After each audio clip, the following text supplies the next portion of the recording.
Hello and bienvenue to Life's Questions and Lessons. I'm your host, Charity Youngblood, and I am so grateful that you are here with me today. Let's get started with today's question. What are the barriers you have to overcome to design your life from scratch? What are the barriers you have to overcome to design your life from scratch? So we are in our If You Could Design Your Life from Scratch, What Would It Look Like series. And we have had quite a few episodes thus far. So if you haven't already, highly recommend you start with the series intro, just so you can kind of understand how we're breaking things down into little bite-sized pieces, because thinking about designing your life from scratch as just one really grandiose question is difficult, is very challenging. So what I'm here to do is really break it down into very small pieces, very small steps. And that first kind of step, the steps that we've kind of been going over, is your morning, really focusing on that time of the day.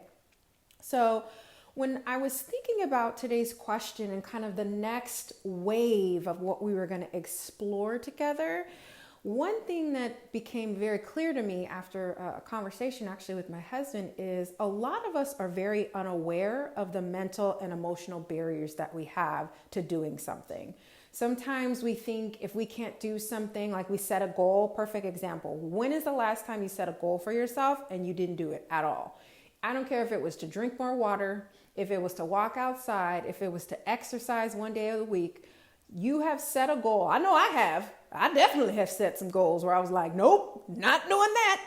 And at this point in my life, I also realized that if I set a goal and I don't achieve it, I might kind of do a little pity party at first, but then I realized, well, I didn't set up what I needed to set up to reach the goal, right? I have a lot of intrinsic motivation, but I also need accountability. And guess what? If nobody's checking on me, I'm not going to do that thing, probably. So the point is, with this particular question, I really wanted to provide you with an opportunity to look at some of the mental and emotional barriers you have while kind of exploring through these questions over the past month and a half that we've been in this series.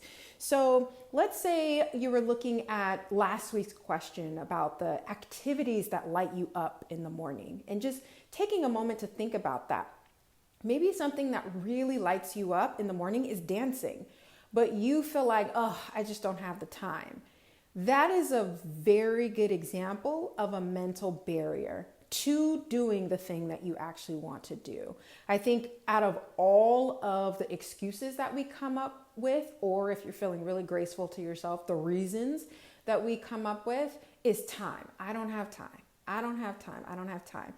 And if you really think about your day and the things that you're saying yes to when you are giving away your time, a lot of that you probably could have said no. And then you would have had that 15 minutes in the morning to do that activity you enjoy. So we're going to break this down a little bit. I think it might be easier to think of each barrier. So I'll definitely come up with some questions myself, but I really encourage you to explore this initial question in whatever way works best for you, and really trust the insights that come through. So those are the questions I had on my heart today. Thank you so much, as always, for listening. Please rate and review this podcast wherever you are listening to my words. And if this episode was helpful for you, please share it. And until next time, take care.